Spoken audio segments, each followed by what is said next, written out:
Welcome to Jurassic Park. I'm not even supposed to be here today. I'm just a fucked up girl who's looking for my own peace of mind. Welcome to the party, pal. I'll be back. I'll have what she's having. I'm gonna make him an offer again. Here's looking at you, kid.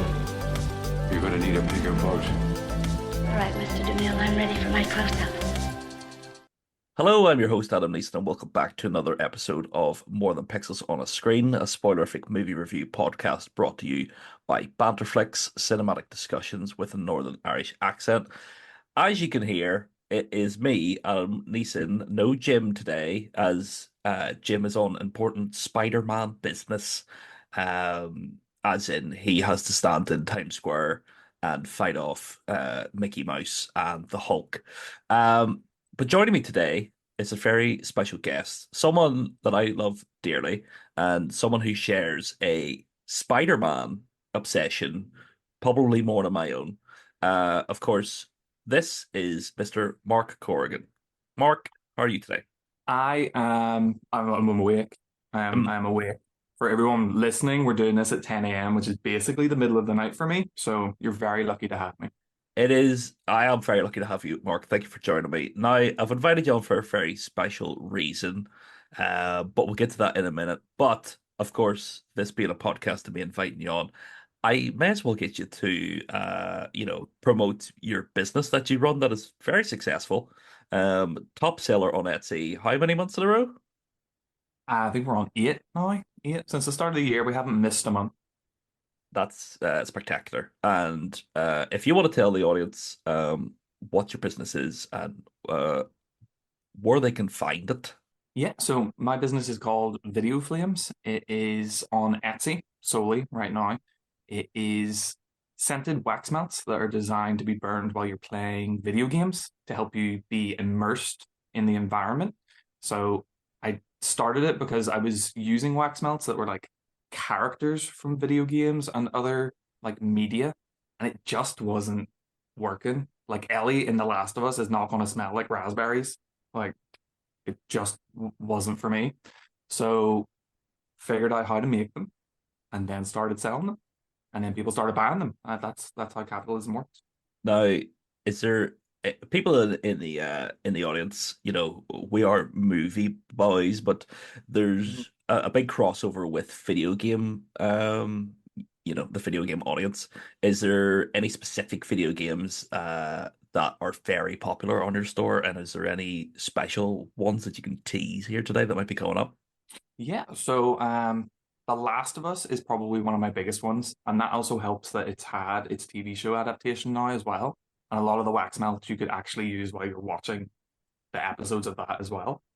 Resident Evil's big as well. And again, it has movies and TV shows that we don't talk about. In terms of in the future, we just launched our Baldur's Gate ones, which was Game of the Year last year. We'll have a new one for the new Life is Strange that's coming out. And I'm in the process of changing the form factor of the products so that they're all snap bars and that they come with like more immersive ingredients like dried botanicals and things like that. So the next ones that I'm going to be transferring to bars is my Spider-Man collection, which is for Spider-Man 2 that came out last year. And you can also use those for the films or even if you're just reading the comic books. And maybe if somebody online has leaked that certain DLC might be coming out in the next month or two, those scent bars might come in very helpful. Adam, was that a leak or a hack? No, I can't say. I will say that you have been gracious enough to give me some of your scents and also your wax melts. And they're very enjoyable, not just as, spelling them and having them on when playing video games, but also it's just nice to hide the smell of cat shit in my house, Oh, wow. I told you to dump her ages ago. As of course everybody in the audience knows, Heidi loves doing shits in the corner. It's just a well-known fact. But you say Spider-Man. Now, Mark, where did your love of the Spider-Man character first begin? Honestly, it was the Tobey Maguire films. Whenever I was a kid, that was my first exposure to it. I didn't really mess around with comics or anything whenever I was younger. I don't think I really understood what they were. or that they were still a thing. I think whenever I was a kid, comics were like what old people read when they were younger. So it was the Tobey Maguire ones. I was obsessed with them. But when I grew up, it was the Andrew Garfield films that I related more to and appreciated more as like films. And then what got me into the comics was Superior Spider-Man, the Freaky Friday switch of bodies.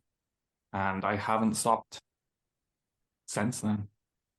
I'm like yourself. I am a big Spider-Man collector. I have stopped recently. The recent Seb Wells run really hasn't been doing it for me. Um, it's a bit lackluster, but Jonathan Hickman's Ultimate Spider-Man run that's been going for the last few months has been fantastic. Would you say going into No Way Home, we both worked at a cinema chain. That if you're listening to this podcast in 2025, probably doesn't exist anymore. But we both worked in a cinema, and it was very exciting at the time to see No Way Home and have the hype of No Way Home. Um, movie aside, it is a bit of a movie that is stop and clap at this person for returning because it's not exciting. But you can't deny that the enthusiasm and the nostalgia that everybody had for the past Spider-Mans was palpable in the screens whenever we would stand and, just watch clips of it. You would hear the audience reacting. When you first seen No Way Home, how excited were you to see both Toby and Andrew come back? I was vibrating with excitement and also other things. I remember traveling to the cinema that day to watch it because there was no midnight screen. I don't know if that was a COVID thing, but they had just stopped doing them at that time. So if there was a midnight screen, I would have been there, but it didn't exist. So I was traveling in and I was looking at reviews on the way in just to see what like people were saying. And one of them just very casually was like, "Yeah, they're in it. Yeah, they're both in it." And I still didn't believe it though. I was like, "No, this is just clickbait." Even though when you look back at it now, they had to be in it. Like they weren't just going to bring the villains in and not bring the Spideys. But I think that was the most excited I've been for a Marvel project since Endgame. I don't think, and obviously that's the novelty of there being multiple Spider-Man, but I don't think anything's come close. Just on the note of recent Marvel movies, have you seen Deadpool and Wolverine? I have. And did you get the same excitement seeing certain characters come back again? Not really. Not really. I was never much into the Fox universe, and I tried to watch as much as I could before that film because I knew there was gonna be cameos. It was nice for them to acknowledge that space before it got disintegrated away. Not in the film, I just mean that Fox universe is not going to be going forward with the MCU, probably. Are we able to talk about the film? Not specific cameos, but Yeah.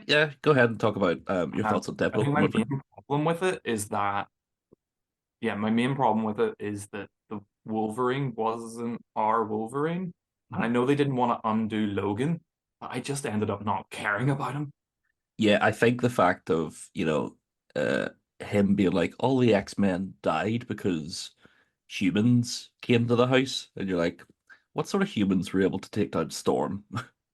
It's just, Or even Wolverine himself. yeah, just faceless X-Men getting killed by faceless um civilians just didn't really sit right with me. And there has been rumors online that the X-Men were killed by the Council of Kangs, but then also who gives a shit? Even Marvel have went, you know what? We have a Kang problem and we can solve it with $100 million and Robert Downey Jr. Which is hilarious because they could have just recast Kang. But John Boyega is right there, you know, but um, that opens up a lot of because you're asking an actor to be in a movie, but also go on a press tour for the next couple of years of people asking. So, how do you feel about taking over the role from a woman beater? Isn't that terrible? You're like, it's probably a lot of drama that actors don't need, especially someone like John Boyega, who perfect for the role, but after the shit he's went through with Star Wars and Disney, it probably just did not want to get on that train again. Yeah, maybe not want to take over the reins of a villain that was played by a real villain. Of course, was he charged with that? He was charged, right? Let's just say he was. If we Pretty sure it was all up in the air until he was charged, and then Disney were like, "Okay, that's too much." let's just say that he didn't have a really good lawyer. So to bring it back to Spider-Man, let's dive right in to the Amazing Spider-Man 1 and let's play a short clip from that movie.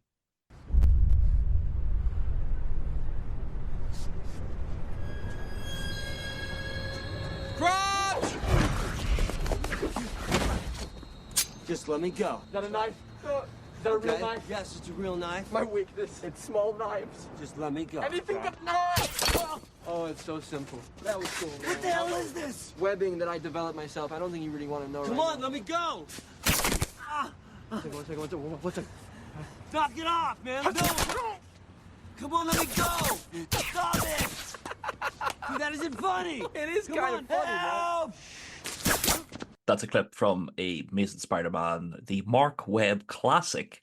And of course, Peter Parker, always afraid of knives, which always reminds me of the joke from Harold and Kumar when the policeman says, "Bullets, my only weakness."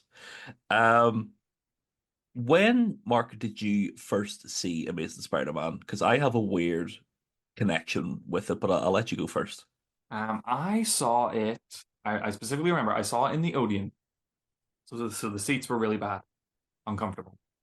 But I saw it and I didn't actually know that they were rebooting Spider-Man.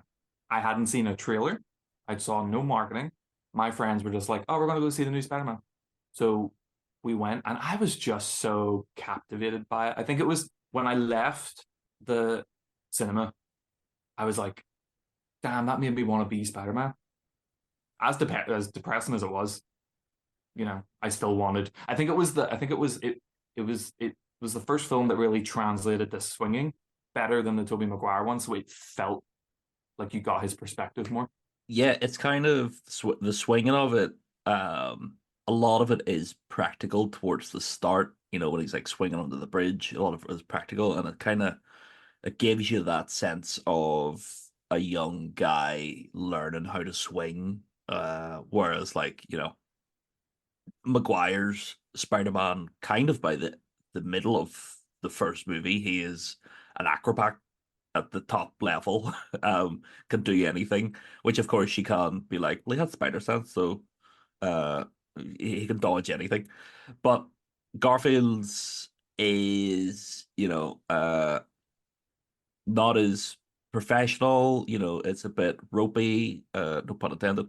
There's that great scene when he's limping across the rooftop and they lift all the cranes, which cynical people at the time, I remember being like, oh yeah, all these New Yorkers coming together and putting the cranes together to help old Spider-Man. And it's like, me and Jim talked about it on the Maguire podcast. At the point of the Maguire movies, it was just post 9/11, and there was a lot of, America, hoorah, rah, we're in this together. And by the time of Amazing Spider-Man in 2012, the culture had sort of changed. Like, people weren't as patriotic, which is weird for especially being in the Obama era. Um, but it's a scene that I love with the cranes and him swinging to Oscorp. I will say that my connection to him is in Spider-Man 1 is it was post Avengers. So I was enamored with MCU-ness. I was like, fuck, this is Spider or superhero movies can't get any better than this. And I was in America at the time, and we went to the IMAX to see it. And I was sort of one of those ones. I was like, yeah, sure, I'll go. It's like, I love Spider-Man, but a reboot, yeah, sure, this kid that fucking was in an episode of Doctor Who, yeah, whatever. And then sat through the movie and went, fuck, this is incredible. They've done it. They've made Spider-Man a teenager again, and it works, even though Garfield being 28 at the time. It just worked. And his relationship between Gwen and him was just a real highlight of the movie. Yeah, the chemistry with Andrew and Emma was just obviously they were dating at the time, but it was off the charts. And when you compare that to like Toby and Kirsten Dunst, I'm sorry, like it's not comparable. Well, of course, Toby and Kirsten were dating during the first movie, if I remember right. And then, of course, by the third, that was long over. And you can maybe feel it as he hits her across the dance floor of the jazz club. um, Now, one of the reasons I came to you to talk about The Amazing Spider-Man is that you wrote an interesting piece on the character of Gwen Stacy. Would you like to dive into that with the listeners? Yeah, so I studied film at university. So that's a degree that I'm not doing anything with because you can't. My dissertation, like I said, this was so that was 2012. My dissertation was like 2015. So hot on the heels of The Amazing Spider-Man 2 coming out, I was like, I don't want to do a dissertation, but if I have to, it's gonna be about Amazing Spider-Man. So I made mine about how Gwen Stacy was a better hero than Peter Parker. Turned out to be a very easy 10,000 words because when you actually look at it, she does just as much, if not more, to save people, to solve problems than Peter, when really Peter just gets a lot of people killed. Now, when you say he gets a lot of people killed, Okay, well, he gets two people. um, one of the things about Amazing Spider-Man, one that I really like is, the Peter and Gwen relationship, and there it's an aspect of the character that you don't really see in the Maguire movies, something so intimate. And it's good that they got a director like Mark Webber, who had previously done 500 Days of Summer, someone who understands relationships. And for as much as 500 Days of Summer is like a harrowing tale of a guy not understanding that he's the problem, he kind of brings that into Spider-Man that, Peter doesn't really understand that he's the problem and that he's putting Gwen in danger as much as he is, and the repercussions of that are felt in the second movie, of course. But Gwen being a better hero than Peter, it is shown when she gets her own sort of set piece in the first movie against the lizard towards the end. And we'll get into the lizard in a minute, but it is sort of important at that time that we did have, a female protagonist that wasn't just screaming like Mary Jane was. And comic readers might, hold this against me, but Gwen Stacy in the comic books wasn't much of a character. Um, so for Emma Stone to come in and sort of inject a bit of life into it, and some would say that her injecting life into it, gave us Spider Gwen. Now that's the only real reason we have such a character, and we have her in the animated movies. It is she hasn't given enough credit for how good her performance was in that movie, or both movies actually. Yeah, I have to agree. Really, like I mean, in the comics, like all Gwen Stacy is really known for is dying. That's her whole that's her whole arc, and obviously that was written at a time where it was just to serve Spider-Man, the man, and his story, and it she didn't really have much of an identity in the comics. I mean, they tried, didn't they brought out that Gwen Stacy like prequel comic series, and it was like this is what you didn't know she was doing, and she was like helping solve crime. No, she wasn't. She just wasn't. She wasn't doing that. So it was refreshing to see in the films, in these films, because you had Gwen Bryce Dallas Howard in Toby's third one, and she was still she was just sort of another Mary Jane. She was just there to be an object for Peter to clash with MJ in some sort of I mean I don't even want to call it a love triangle in that third one because it was just weird. But Gwen, she's frequently telling Peter that she's top of her class. She doesn't listen to him when he tells her to evacuate the building. She's like, "Nope, I'm gonna rescue these people." In the second one, she's the one that has to fix the power plant at the end, and is kind of directly responsible for stopping those planes from hitting each other, which was just weird, but we'll allow it.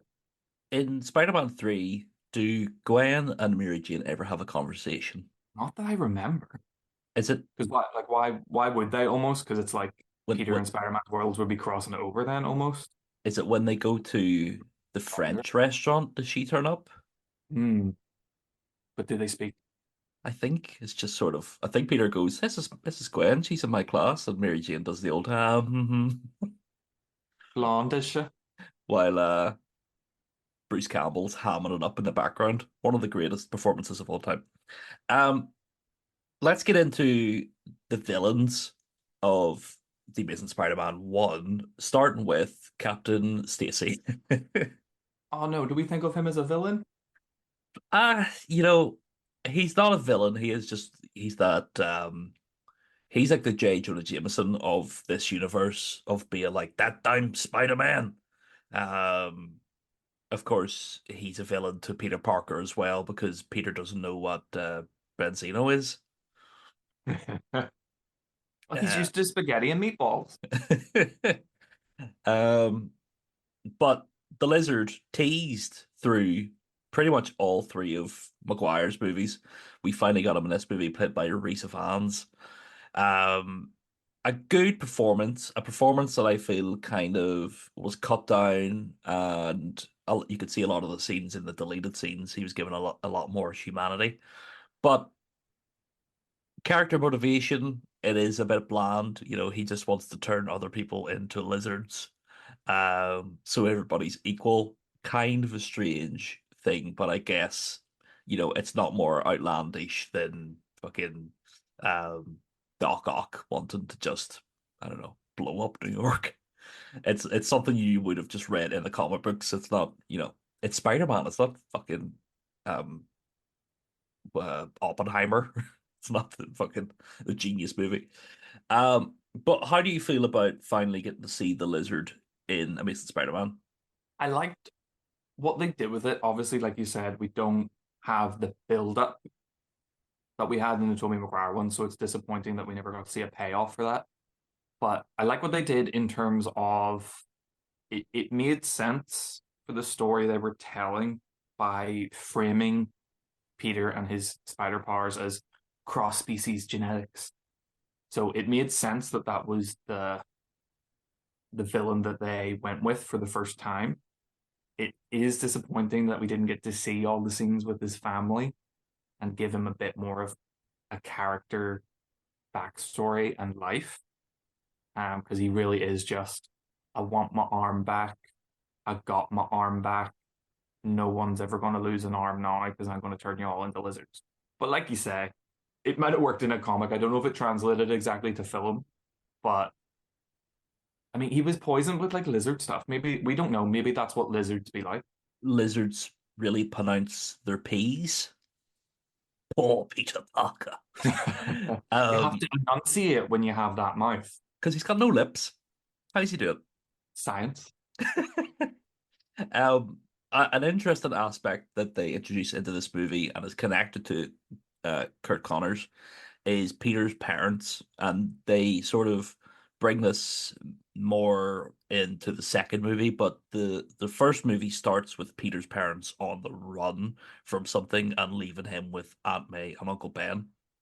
Now, Peter's parents in the comic books have been explored. They have been ex Shield agents, um, and it's a weird.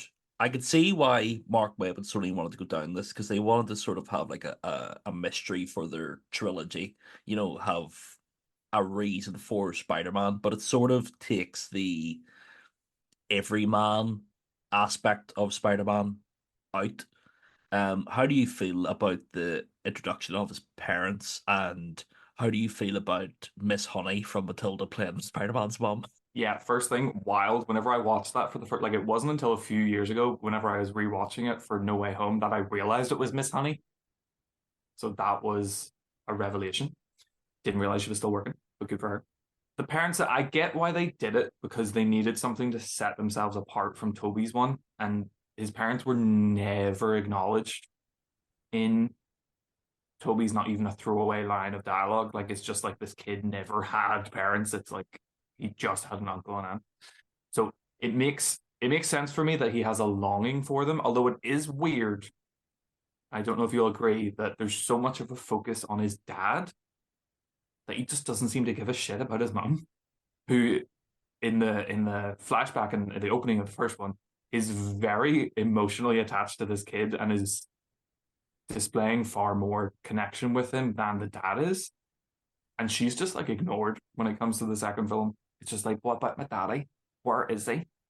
I think it's sort of this is me rewriting the scene in my head, but it's sort of he was so connected to his mom and his dad was so distant with work that maybe Mm. because his dad was so distant, that's why he longs for his father. But that's me just being, a writer and filling in a blank that they never thought about. Um, the aspect of Richard Parker working with Norman Osborn and working with Kurt Connors on cross species genetics and them working on spiders and having Peter be, sort of the link. It's so contrived of like, oh well, at some point my son's gonna break into Oscorp and get bitten by a spider and get spider powers. There's no real reason for it, and I kind of feel like it weighed both of the movies down, especially in the second one when they spend literally an hour with no Spider-Man action just for Peter to throw a lot of fucking stuff around his room to find some coins. We'll get to that in a minute. But um, is there a way do you feel that you know there's a way that they could have improved? I feel that they were trying to do something new. They weren't trying to do what they did with Toby, but do you feel that there's a way they could have easily streamlined this story so it wasn't as fucking complicated? Well, to be honest, I think I don't mind it in the first film. I think it dives in just enough to be an interesting mystery, but it falls apart in the second one. The mystery was more interesting than the actual like reveal and resolution. And I know that's probably because I mean it feels very shoehorned into the second one. And I think that's because a lot of people complained about the first one because it was marketed as the untold story. That was literally the tagline. And they still didn't tell it by the end of the first film. So people were annoyed, and then they just sort of it felt like they just sort of slapped together this Frankenstein story of like, yeah, it was his dad's blood was in the spider, and for some reason that makes Peter emotional because that means his dad loved him. I didn't really get that scene. I think it would have been far more interesting if it had been Peter's blood, or if Peter had have been made specifically for the spiders or something like that. Because as much as it would undo the whole like, oh, anyone can be Spider-Man thing, clearly they weren't going for that anyway. But it would have challenged what he thought of his dad and their relationship, which would have been more interesting for a third film rather than just like my dad was a hero. He was he was right. He wasn't like this bad guy that was being hunted. It just wasn't very interesting. Yeah, I think you bring up a good point that they could have easily, made parallels between Richard Parker and Norman Osborn both being bad fathers, and Richard being a bad father, but his son taking the path of a hero, and Norman being a bad father and his son taking the path of a villain. It's a good point. Unfortunately, they didn't do that. But speaking of good parents, Martin Sheen and Sally Field as Uncle Ben and Aunt May, two underappreciated roles in these movies, especially Sally Field in the second one. Underappreciated. I feel like, there is no Uncle Ben in the MCU at the minute. But Martin Sheen brought a real humanity to the role that I think like Cliff Robertson didn't really in the first movie. He seemed like both Cliff Robinson and Rosemary Harris in the first movies seemed like they were 100 years old, whereas Martin Sheen and Sally Field felt like they were 50, 60. They were fucking still having sex probably when Peter wasn't in the house. How did you feel when you first seen these new incarnations of Aunt May and Uncle Ben? I was immediately more connected with them because it didn't feel. I mean, like you're saying, in the first one, they're so old that there's almost like a disconnect there, and there is almost like to circle back on the whole like they never mentioned his parents in the first film. It kind of sticks in your brain where you're like, okay, these are very, very old people. Had you told me grandparents, sure, but aunt and uncle, you think they should be the same age or around the same age as his parents. So, like, what age was he born at? But there was a lot more of a familial dynamic, I think. Obviously, in the first Toby one, you have the thing about like, uh, it's the painting, right? They're painting the kitchen. Yeah. Yeah, and then there's like meatloaf in the fridge because every Spider-Man film has to reference meatloaf. Um, but I didn't feel as much of a connection with the Toby with the original Aunt May and Uncle Ben as I did in this one. It I don't want to be harsh. I'm gonna be. They were just better actors. And I think I would say that about most of the people that were cast in The Amazing Spider-Man. I think it's a stronger cast. Dennis Leary, Emma Stone, Andrew Garfield, Sally Field. And I know Sally Field was not happy with her character, especially in the second one. But they felt like they were playing characters rather than just old lady and old man. Yeah, especially when it comes to Uncle Ben's death. For as much as the death scene is Frankenstein together because of reshoots, he's shot in the street, yet it cuts to him in an alleyway.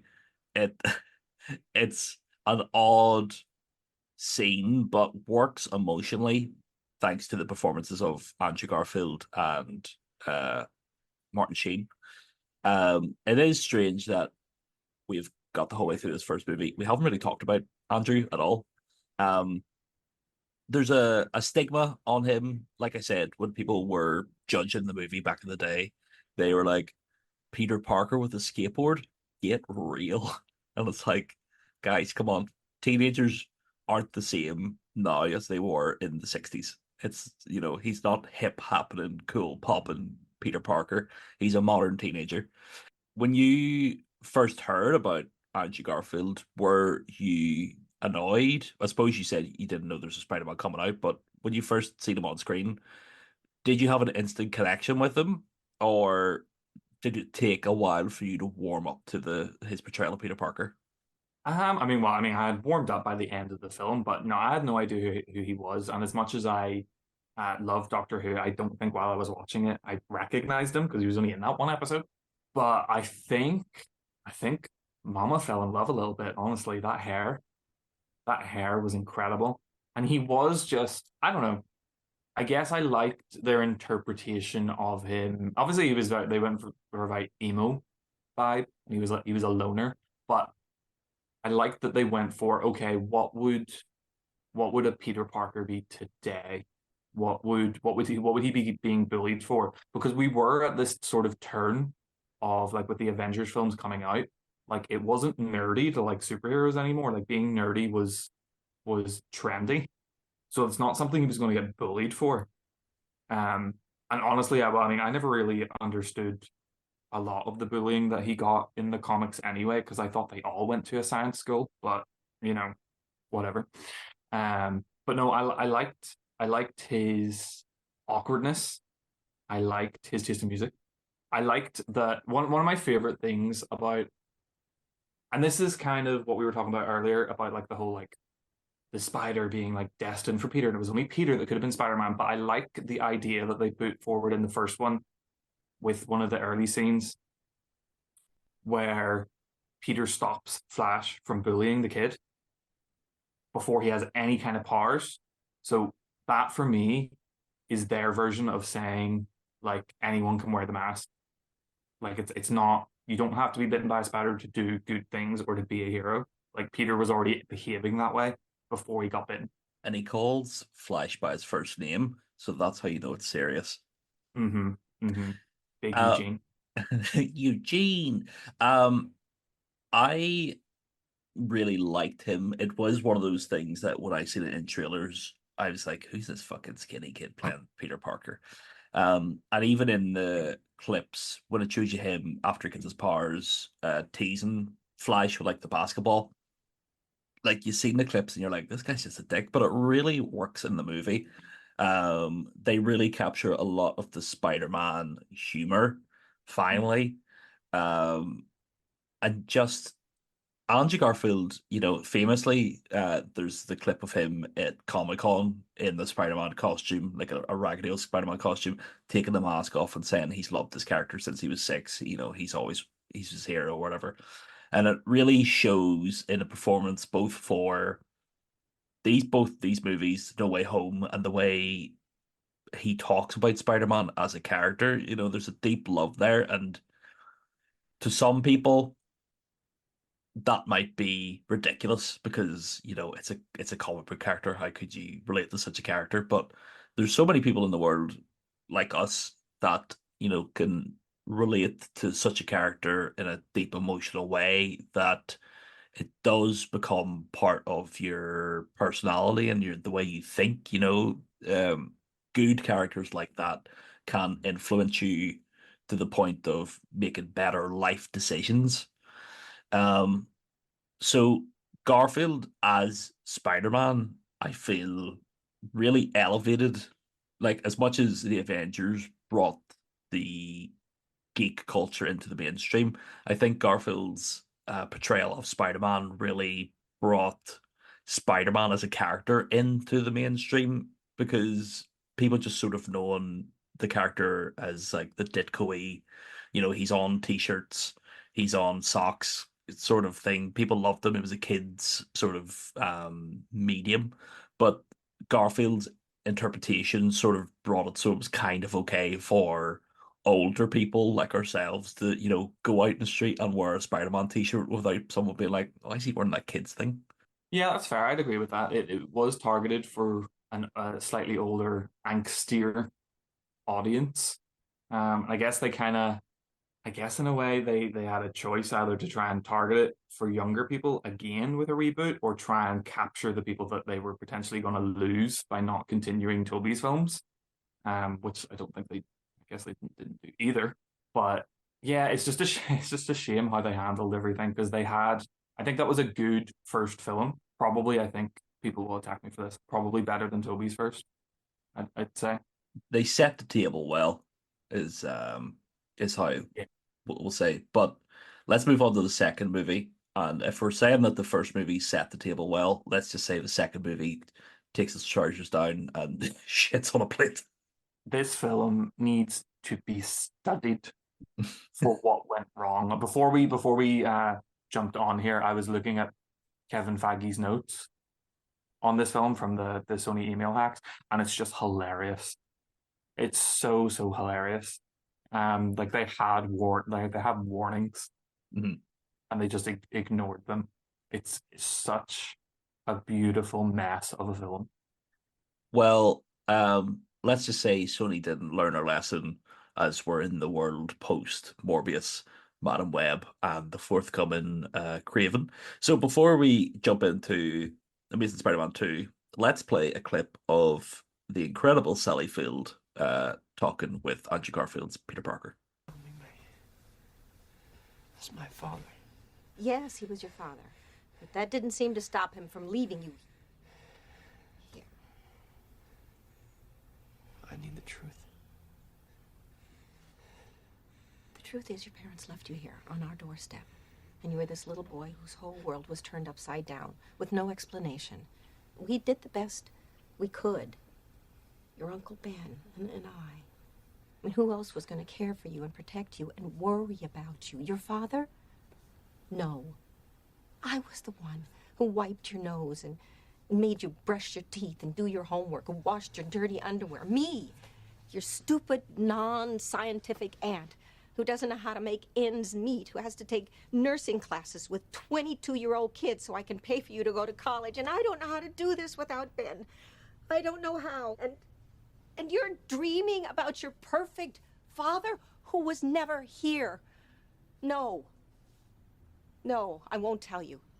You're my boy. As far as I'm concerned, you're my boy. And I won't hurt you. So that's a clip from Amazing Spider-Man 2, a clip we both love as a Peter Parker Aunt May moment from the movie. You brought up the Sony hacks and the notes that Kevin Feige was given. A man that does not work for Sony. Where do you think this movie first went wrong? I'm not sure where it first went wrong. I wasn't there behind the scenes, but I have to imagine red flags had to start going off when they were sitting down and just randomly decided that some woman was going to be called Felicia for the sake of setting up a Black Cat film, which I believe, I don't know if I'm like misremembering that, but I believe they decided that on set on the day. Wasn't it a Black Cat and Silver Sable? Is that the same movie? Oh, is that what it was going to be? It was going to be like a... I think so. And because Sony famously, with this movie, sort of treated it as like, we're going to make a complete universe out of this, which is so strange after the first movie. Did well, but not incredible. They went, look, we're going to set up a Sinister Six. We're going to set up 3 more Spider-Man movies. We're going to do an Aunt May origin story. We're going to do a Black Cat story. And for to come out with this in the press, I think that was maybe one of their first mistakes of telling people, look, you're going to fucking watch this shit and you're going to like it and you're going to watch another 10 of these. And like I said, didn't learn a lesson. You know, we had Morbius, we had Madam Web, both bombs, both movies that are laughing stocks to the point that they've had to go and reshoot a lot of Craven and delay it for so long. And it's going to come out this December and could be a mess. I don't know. Do you want to give your quick thoughts on the latest trailer? It's going to be a mess. It's going to be horrible. And part of the reason, I think, because we're talking about this sort of second wave of like Sony films, Sony Spider-Man films, low-key Venom's fault. Yeah. Low-key Venom's fault for making money. Don't know why it made money, but it did. Venom as a The name. character. Yeah, Venom as a character is one of those, you know, it sells toys. It doesn't matter. It's the classic rule of Marvel. If you've Hulk, Spider-Man, or Wolverine on the comic book cover, it's probably going to sell. Unfortunately, or fortunately, Venom has slipped into several forms of Spider-Man media. I'm looking at you, Spider-Man 2, and sort of, you know, corrupted. Dragged down. It depends how much you love Venom, but really, basically, Venom is just a character that is just he's bad. There's really much more to it. I know there's great comic book runs like Donny Cats and stuff that get into the Venom character, but on the fucking surface, the movies are never going to dive into that. And every other form of media is he turns Peter Parker bad, and it's just Peter Parker goes from, oh, I'm going to save the day, to putting on a really bad villain voice. Oh, I hate you. Sorry, Yuri. But I think the emotional threads, because we both like Amazing Spider-Man 2. I'll say that now. I don't want to put words in your mouth, obviously, but I like it. I don't love it. When I went back to rewatch it before No Way Home, I didn't hate it as much as I did back in 2014. And I think a lot of the things that I hated about it were the things that they changed from the first one, I guess, because of... I'm disappointed they didn't stick to their guns. His whole outfit changed, like his style changed, his suit changed. Granted, it's a really good suit, but I also really like the suit in the first one, and there was no explanation why it changed. All the stories just didn't feel as genuine. It didn't look as like grounded and real. Like a lot of it, like Oscorp, Oscorp is an eyesore to be in. It's all just like CGI background. I think it was sort of the effect of Avengers being a success several months before the first movie because they obviously had such a big budget and such spectacle. Because even the same year as being Spider-Man 2, you have Age of Ultron, where they blow up a country. So not being able to understand that Spider-Man is a lower term street fighting character, it's a mistake that the MCU make as well, unfortunately. Where they take him out of New York constantly, put him in fucking space. I don't want my Spider-Man in space. I want him in Brooklyn. Um, it's it's a shame because a lot of the emotional threads from the first movie carry over to the second movie, but for about the first half an hour, and then after the scene in Times Square where Spidey fights Electro, the movie just drops its hands and says, "For the next hour, we don't know until the finale." Yeah, I'm gonna go ahead and say it drops even before then. Mm. Do you know what? Do you know where it drops for me? Like the first scene with Peter and Aunt May. Actually, Uh, wait, second scene because the first one they're upstairs, but when it's downstairs, and I don't know. I think in the first film you can see from a lot of the deleted scenes and the trailers that came out before the film that there were a lot of different takes mhm. of like Peter and Gwen talking. There was one where he jokes about her being Gwen Stefani or something like that. And so there was obviously a lot of like improv going on the set, or else they were just going through a bunch of different lines. But you can really tell in this film that they let the actors just sort of keep going with like either improvised lines or they gave them the bare minimum and just expected them to keep filling dead air. Like when Yeah. they're talking about washing the laundry, like it's such an awkward interaction. No one speaks like that. You're saying you never watched the American flag? No one washes the flag. It's so awkward. Another example is at the very end, whenever she's trying to tell Peter that she's the only one that can fix the power plant because she's seen the specs, and she's repeating the same very flimsy line of dialogue about 3 times to try and explain why she needs to be there. When the reason she needs to be there is because she's supposed to die, Mm. and it's just so bad.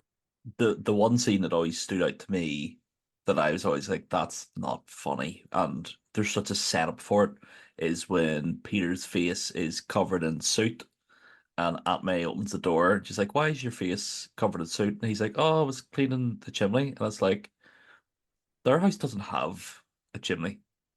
Why would he be up Ah, it? I just and that's what it is as well. That exact same scene. If you listen to the scene, it'll really take you out of it. It's just Sally Field repeating for about at least a minute. I have to take have the car has to go into the shop. Like I have to like knock knock. The car has to go. It's the same. Like they didn't give her anything to work with. Yeah. She's just repeating that same line over and over again, like an NPC. But Mark, in the second movie, she works in a hospital. Yeah, she has to take nursing classes to be able to afford what? Well, you can just go and just start being a nurse. It's it is weird. It's sort of like Nurses don't make money. they could have easily been like she was a nurse always. There's no reason, it's not as if before this movie, her and Uncle Ben were on the brew and were signing on every week. Like, surely she got some form of life insurance there. Oh, and child benefits, of course. They were they, Yes. they were claiming everything. Uncle Ben had a car. Do you know what would have been more interesting? Because very clearly, I mean, you can see throughout the two films, and it's something that I like about the two films is that you know that Aunt May knows that he's Spider Man, Yeah, but she's not pushing him. She just it's like it's she treats him like he's gay, and she's just like, people keep secrets. You can tell me when you're ready. But it would have been so much more interesting if, as a side hustle, because she knew he was Spider Man, she was doing stuff for Jonah at the Bugle. 100%. It would have been because she mentions Jonah being like a bad like a bad boss or whatever. Yeah, And it was right there.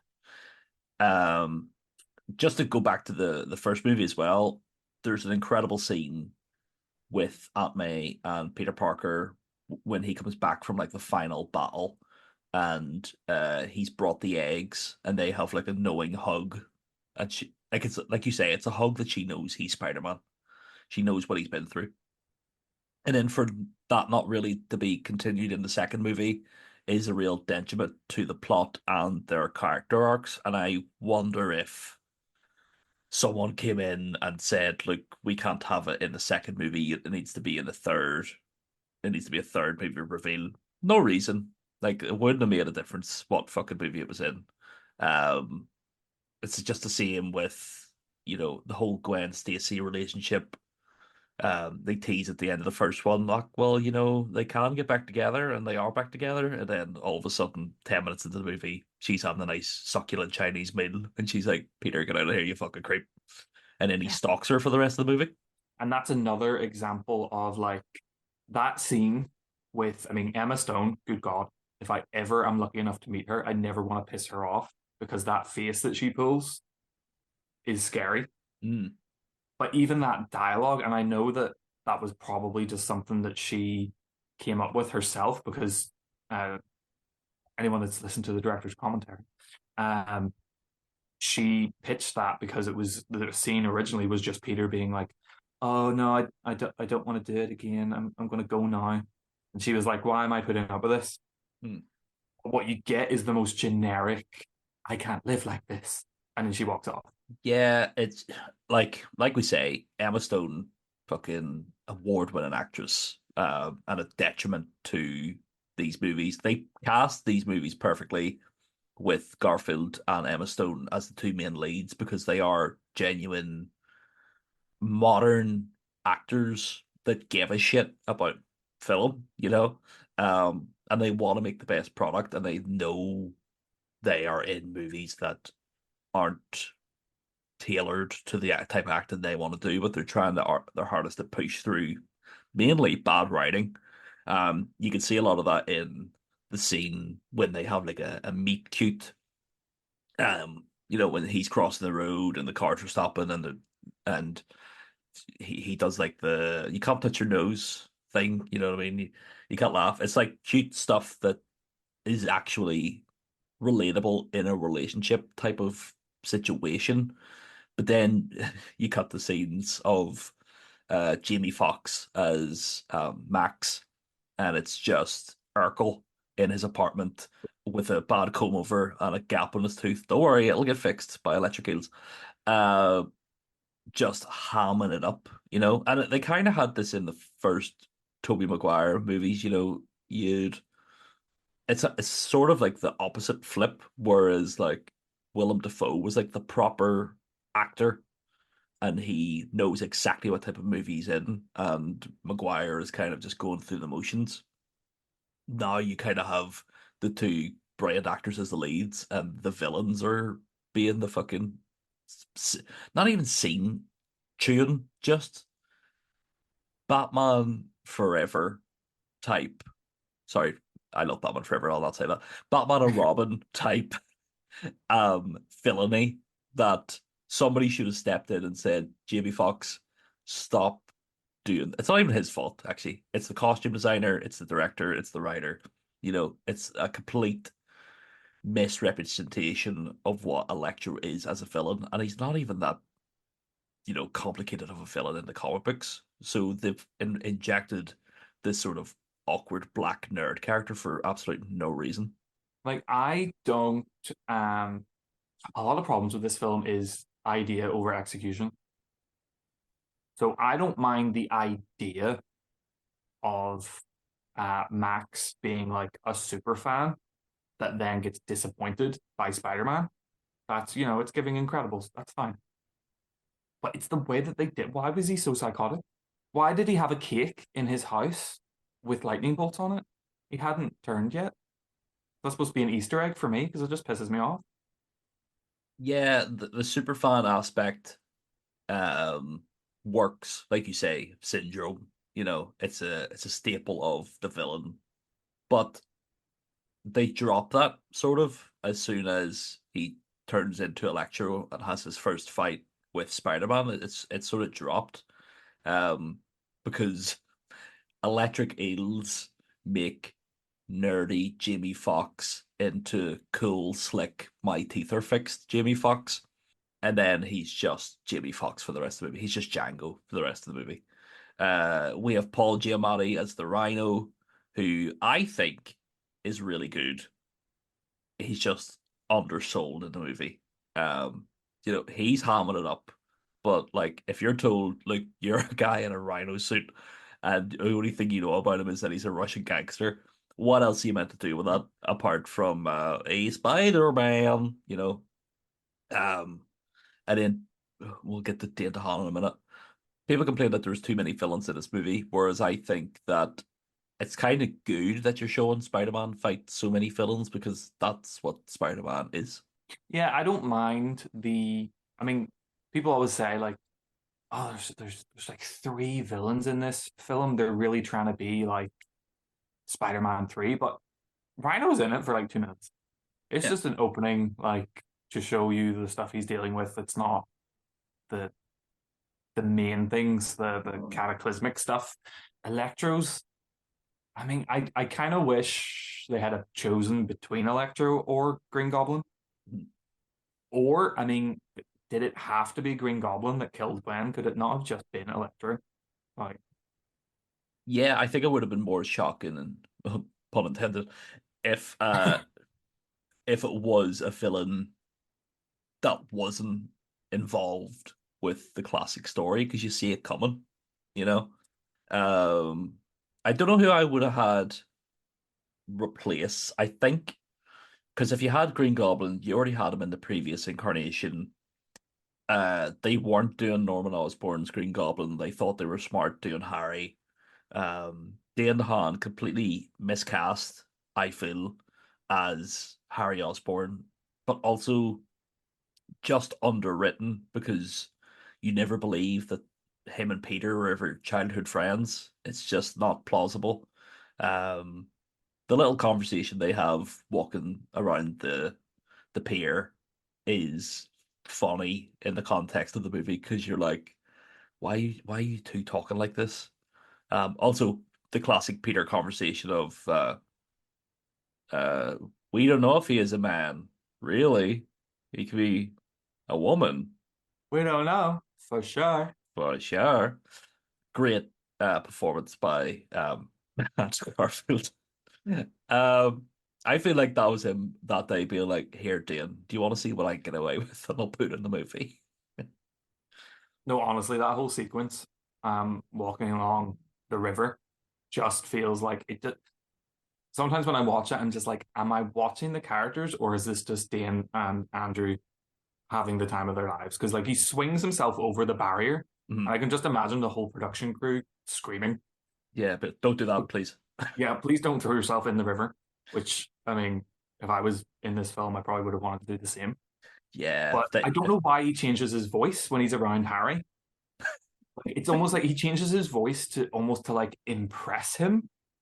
And I'm like, who are you trying to impress? Like, he's not like this super like masculine guy that you need to. What is this voice? yeah, I think if they had set up Norman Osborn as sort of like a Steve Jobs type character, where like in every house, say like Aunt May owned like an Oscorp cooker, or phones were made by Oscorp, iPads were made by Oscorp, that this company had more of its tendrils in the world around it, it would have been more impressive. Whereas what we kind of get is it's one building in the middle of New York, and when Norman dies, it's like international news that this fucking CEO has died. But it's like, but what did they do? I know they were like chemists, or it's like a research company, but to have a building so big in New York, you would have had to do more than just be a chemist company. So it's just an odd thing. And I know there was plans for Norman Osborn. There's the classic, oh, they were gonna put his head in a frozen box, and he's going to open his eyes in the post-credit stupidity. But I would have liked to have just seen. It's like that misstep of like they had just Norman Osborn be like, he's going to die at the start. We're going to make his son Green Goblin because we have to rush to the finish of killing Gwen Stacy. It's the only reason he's there. Yeah, I mean, getting him just for like we're talking about Norman, right? Yes. Yeah, getting him just for that one scene, and then to just have Dane DeHaan sit there and list off a bunch of exposition about how he was sent scotch as a kid, and I'm like, cool, great, but I don't buy into any of it, and I don't buy into him and Peter's relationship because it very clearly was not in the first film. Mhm. He was a loner in the first film, but he wasn't a loner because he had lost his best friend. Mhm. He was just a loner. So that was another thing that they lost in this film just to bring Harry in. Also, if they're setting up that Harry was friends with Peter in the first movie when Peter goes to Oscorp, like there's never like a conversation or a thought of, oh fuck, I might run into my old friend or my old friend's father, who, Or even or even like a God, I mean, I haven't been here in years. You're telling me you didn't go here as a kid? yeah, your father worked in the most impressive building in the city and you didn't go. With my father, apparently, but I didn't know that, apparently. Also, we lived far enough away that we had to like drive really far to get to Aunt May's, but close enough that my dad worked in the city. People had to commute, in New York. Yeah, The tolls on the bridges, Spark alone, would have cost them a pretty penny. well, no, because he got the L train. Ah, yes, that's right. Of course, the famous L train. Let's sort of get into the plot. We haven't really talked the plot. Spider-Man is being Spider-Man, fights Rhino, graduating from university, because of course he's in his 30s now. Let's get him out of school. Um, breaks up with Gwen Stacy, sad, sad, sad. Uh, saves Max Dillon, Electro, but doesn't save the guy driving the taxi that explodes. Always annoyed me. Um, and then Peter and Gwen try and make up. But of course, Peter has to swing away because Max has been bitten by electric eels. Of course, I say that in a completely normal sentence. And he has turned into the embodiment of electricity, known as Electro. And he's having a meltdown in the middle of Times Square. And of course, Spider-Man turns up trying to de-escalate the situation, not realizing that Max is a mega fan, and the score of the movie is subtle as ever by saying he hates you, he thighs you, he gonna kill you. You're like, right, okay. I see what this movie's going for. Cool little fight scene in New York, in Times Square, and then, like I say, after that, the movie kind of delves into an hour of Peter just farting about, trying to solve what his father was up to. He kind of makes um, webs that are electric conductors, and then by the end finds out that his dad did love him because he had an underground train facility. um, And now that he knows his father loves him, he's fine again. He can get back together with Gwen. But of course, meanwhile, Dane DeHaan's Harry Osborn um, needs Spider-Man's blood because he's dying of the same goblin. This sounds like fucking lunacy. The same goblin disease that his father has, so he needs Spider-Man's blood. But Peter won't give him his blood, so he goes mad and uses the goblin formula to turn it into the Green Goblin. Then Electro and Green Goblin team up to fight Spider-Man. They defeat Electro by overpowering him. Then Green Goblin and Spider-Man get into a fight in a clock tower, and Gwen falls, and uh, Peter's too late to save her, and she dies. Now, that sounds like 45 films worth of plot. How did they fit this into 2.5 hours? They didn't.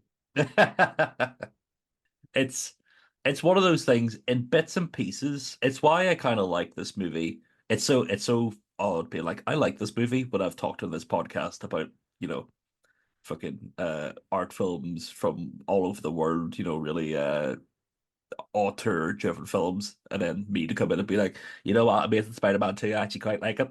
Um, but it is sort of that like it's Spider-Man, so it gets a pass sort of card that I'm using. Um, there is sections of this that are interesting, in bits and pieces. If you just watched it in like 10-minute clips, you'd be like, this film's pretty good. But as a whole, it just does not work. No, it's not cohesive. It's just a mess. There's nuggets of gold. I really love the end scene with Aunt May and Peter, where she's talking about the box and putting Uncle Ben's stuff away. That's a really nice moment that's universal for anyone that's lost someone, but it's just none of the tones in the film match. There's not a consistent like through line. I imagine there probably was, and then Sony came in and started chopping stuff up. Mhm. That's the real, because if you've watched the deleted scenes of Amazing Spider-Man 2, you see that Peter Parker's father is still alive. Don't start me on that. Um, and clearly it's hard to make a movie where you've filmed both an important thing happening and the important thing not happening, and you choose one or the other because the through line of the movie just splits and doesn't make sense either way. So it's just not satisfying to the audience. Um, I could see why they took the stuff out with the father, because everything before it just it just would have complicated things more, and I feel like people would have left the cinema being like, "Well, what's like his dad's alive?" after a whole opening 10 minutes of a plane crash sequence where Richard and Mary Parker get into a fight with the fucking assassin on a plane while trying to upload some files from their Sony Fios computer. Um, it's it's just a mess of a movie. It's one of those movies that's really not hard to talk about as such, but like you could say 45 different scenarios and be like, oh, did these all happen in different films? You're like, no, it happened in the one movie. Um, Dr. Kafka being Oh, good God. be, being a wild German scientist chewing up the scenery, when in the comic books it's just a normal woman that runs the Ravenscroft asylum. Um, Jamie Foxx hamming it up. Dane Hahn, I guess, hamming it up. When he doesn't get the blood and he's like, I hate you, Spider-Man. Dumb. Um, but then again, you come back to the central performances of Andrew Garfield and Emma Stone, and it's just feels really heartfelt. There's just I think it's the thing that a lot of people felt nostalgia for when they seen No Way Home, and especially the scene where Peter catches Santana is MJ, Zendaya, Santana, Zendaya's MJ, and he catches her and feels emotional. People were able to tap back into the emotions they felt when watching these two movies, avoid like just ignoring everything else, because the emotional hook was what interests them in the Garfield movies to begin with. Um, so I'm glad they didn't continue on with this universe. I feel like it just would have been more shit, and I feel like Andrew Garfield himself was kind of sick of this whole thing. Um, but now in a post No Way Home world, would you like to see a third movie with Andrew Garfield? I don't know if I would want a full movie simply because I don't know if I would trust them to do it well. I think I mean the second film is just a massive oversteer and overcorrection from what people were upset about in the first one. That's why they brought his back. I'm assuming that's why they brought his dad back, just to give the responsibility speech, because people weren't happy with the version that they got in the first one, even though I prefer that one. Um, I think I'd sooner want to see Spider-Man 4 with Tobey. Mhm. I feel like we got enough resolution in No Way Home from Andrew and catching MJ. Um, Obviously, they're still probably going to show up in the Avengers films, but I don't know. I don't know if I would want one. I mean, I'd go see it. I wouldn't say no, but I'd be worried about tarnishing something that's only just sort of clawed back a bit of dignity. Mhm. I know what you mean. It's it's back in the hands of Disney slightly with the Avengers movies. Um, Sony at this point, like we say with Craven, they're just still making the same mistakes that they've been making for the last 10 years. It's a real shame, and it's a real shame for Andrew, a guy who's now in his 40s. I would like to see an Ultimate Spider-Man movie based on the Hickman run with Andrew Garfield. I think that would be fun, MJ and having kids. But does it dilute the character of Spider-Man that we have with Tom Holland? Because Tom is going for the more childlike version of Spider-Man, even though he is getting older, of course. Um, but how do you feel? We haven't really talked about Tom Holland. How do you feel about the Holland movies, and how do you feel about him going forward? And do you feel like as he gets older, will we see him be the more mature Spider-Man from the comic books, or do you think they'll make three more movies of him in university and then they'll just reboot it again? I think depending on whether or not they're gonna be, it's weird because he's at an age now, the character in the MCU, where it's like he could be in the Avengers, he will be in the Avengers, but if Marvel Studios are making a young Avengers, are they going to try and keep him young enough to stick him in there so he can interact with Kamala and things like that? I'm not sure. I think the best thing to do with Tom Holland is get a few more movies out of the way and then kill him and do Ultimate Spider, turn out her hand over to Miles after that, but actually kill him Mm-hmm. because he can't. I don't really want him to do it forever because I think it would actually be good for him to go and do something else without the safety net of coming back and doing Spider-Man, because he's doing a lot of stuff. He's saying yes to a lot of things, but he's not actually saying yes to the right things, I think. You're telling me you're not excited for Uncharted 2? I will let you know when I've watched Uncharted 1. I think the whole Miles aspect of Spider-Man, it's bad to say, but it's the reality we're living in. A lot of people online do that argument of Peter Parker is Spider-Man and Miles Morales is Miles Morales. There's unfortunately a lot of fucking racists online. Um, And in real life. oh, and real life, of course. And you know, it's a weird world we live in where like China, can't show black people on their posters because the audiences won't go and see it. And it's one of those things where Spider-Man is such a money maker for the studios that it is, whether it be Disney or Sony, that are they willing to take a risk?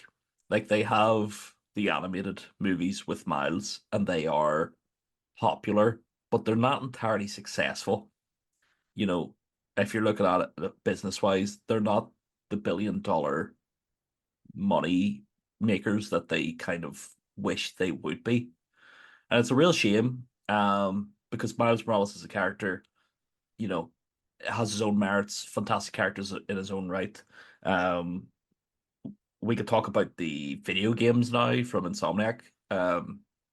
Obviously, you enjoy playing them with the delicious scents of Don't video, eat them, with the delicious scent in my nostrils of video flames. Um, so how do you feel about Spider-Man now in 2024? Now that he has like he's always had video games, but he's had two, well, one really well respected video game and a second one, and you know, he has an animated series. of movies. He seems to be as popular as ever. I would probably argue he's more popular than ever, Mhm. almost to a detriment because they are. I think we're bordering on spreading it too thin. Like Mhm. there's almost too much Spider-Man content. Like I'm not even it's not even on my radar. This new Disney Plus show. I Uh, haven't really, Freshman year. yeah, Mhm. haven't even kept up to date with what's happening with that. Um, but I do think as much as there'll be obstacles for like a live action Miles Morales, it kind of has it for me. It almost kind of has the effect that Toby had by being the first Peter Parker. Like it set the groundwork for because I mean I like I said before, I didn't really know much about Spider-Man before those films. That was my first exposure, and it was a lot of people's first exposure. That's why people were so against the things that happened in the Amazing Spider-Man because it wasn't what they thought. I mean, how many people when they saw Amazing Spider-Man were like, "But where's MJ? Who's Gwen? It's always been MJ," and it wasn't, but it was for them because that was their experience with the character. So, because Miles is showing up in all these other pieces of media, I think it will just open people up to the possibility of a live action one. But they do have to wait for Tom Holland to sort of go away. I don't think. Do you? I mean, do you think they would have two Spider-Man at the same time? I think they might just because the game has like set up their relationship so well. I think that they will do a mentor. I think like with the MCU and Peter Parker, contractually he's always had a mentor in Iron Man, Doctor Strange, and Nick Fury. Um and then of course if he's gonna turn up in Daredevil, I'm sure that's also gonna be a mentory type role as like, well, I'm a street hero, I'll teach you how to be on the streets. So to flip it to be Peter is the mentor, cool. Um, it's just a shame. It's just the medium of movies uh doesn't equip for great storytelling like comic books do because you could have a 6 issue run of Peter being a teacher in the expansion, teaching mutants. That's fun. You can't do that in a movie because it takes 4 years to fucking get the thing off the ground. And you don't know where these chess pieces are going to be in 4 years. But if you're gonna, it, the MCU has been odd that it hasn't really touched any classic Spider-Man arcs, much like the Raimis and the Garfields did. They kind of go off and do their own thing. And I would say if they were gonna do any sort of arc, maybe Clone Saga. For fucking as annoying as that is, Clone Saga, maybe some of Dan Slott's Brand New Day, or not Brand New Day, Big Time, some of Dan Slott's Big Time run. That's a lot of fun, pulpy stuff that could work in the MCU. I don't, people keep saying, oh, we're gonna get Tom Holland's black suit Venom story at some point. And I just don't think Tom Holland has it in him. I can already picture it in my head uh, of Tom Holland's like angry face, and it just doesn't. Like we already had that in No Way Home of him trying to control his anger by not killing Norman. We've had that arc. We don't need him to have the fucking hey, I'm Tom Holland. I talk like this now because I got some black goo on me. I don't need that. Do you think that's where they're going next? Like it's going to be specifically Venom? Like are they going to introduce a new Venom just after Sony's quote unquote ended their trilogy of Venom films? I think after Secret Wars, probably yes. I think if the rumors are true that Secret Wars is going to do a big reset on most of everything, um, I feel like it's going to be it's the same but different. So you're gonna have Tom Holland and um, Aunt May's going to be back He's gonna be like, I'm gonna go see my girlfriend, and the door opens and it's Gwen Stacy. Do a lot of stuff that people will be like, oh, you're gonna have, oh, I'm gonna go see my best friend, Ned. Oh no, it's Harry. Oh, you're gonna have a lot of those. I think they're gonna use the excuse because MCU was kind of, even though people were like, oh, it's a 10-year plan, it wasn't really. They kind of built it as they went along. Whereas now, in retrospect, they could kind of be like, right, we can make a Spider-Man movie and we could introduce every character we need to from the start without having to do an origin for everybody because we semi have done origins. Like he will be Spider-Man and he will have all of his classic friends um ready to go. And I think that's where they might start lifting things from the comic books more, hopefully. Or he might just, it's fucking Spider-Man goes to Japan, which I'd actually like to watch, but also stick him in New York for once, please. No, actually, like I will go out on a limb here and say that Far From Home is worse than The Amazing Spider-Man 2. Yes, I would agree, and a lot of people will be like, "No, it's really good." It's like if you watch that movie by yourself and take out the nostalgia, a lot, the whole first act of that movie is waiting for Toby and Andrew to turn up. And then when they turn up, the movie kind of kicks into high gear and gets into the final act of doing stuff. But to have a movie that's just built on applause breaks. I said Far From Home, Adam. Oh no. You're confusing your homes. My mask has slipped. My He's hatred. just shat all over No Way Home.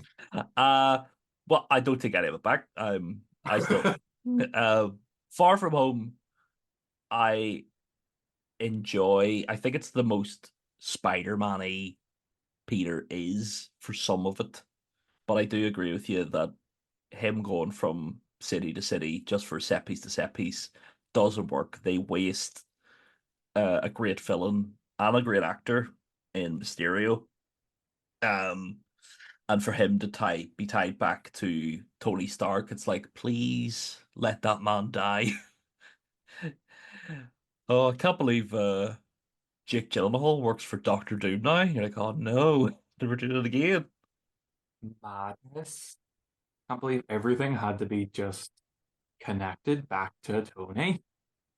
It's I understand why they did that shit, but also it's not needed. Just give me Mysterio is a field actor and a special effects guy. Give me it. I don't need convoluted back series. All right, we're getting off track. We've went too far forward. We've stopped talking about Amazing Spider-Man. Oh yes. Swing back, Adam. Swing back. Twip. Uh Amazing Spider-Man, both movies together. Flawed movies, but two movies that I've probably rewatched more than any of the other Spider-Man movies. I think the first one is the hmm. Yeah, no, I think it's the best live action Spider-Man film. I would agree with you. Even though it has its flaws, it has a banging soundtrack. Um, one of the only Coldplay songs I'll actually listen to from that soundtrack. Can't remember the name of it, but the one where he's teaching himself how to swing. Kingdom Come, Okay, yeah. great song. I think I think one of the problems it had was coming after, like I said earlier, Tobey Maguire's films, which was a lot of people's first experience with them. But now we've got to the point where we've seen so many like versions of things and wider audiences are being introduced to the idea of the multiverse and different interpretations of characters. I do think if the Amazing Spider-Man released today, it would probably get a warmer welcome than it did back then. Well, the reason we're doing these pods is that the movies are back in cinemas, and I think I remember seeing Amazing Spider-Man 2 in an audience that was almost empty. And I think now that they are back in cinemas, especially the first one, they will be sold out shows because people's love for them have grown over time. And that's just, well, if you're going to see Amazing Spider-Man 1 or 2 this week, if you listen to the pod, please tell us how your audience has reacted to seeing the Amazing Spider-Man 1 and 2 in cinemas. But I think that's a good note to end on. Mark, if you want, please share socials for Video Flames. How can we find you? How can we buy your shit? You can find Video Flames on Etsy, and for socials, there is Twitter, I'm not calling it X, Instagram, and Facebook.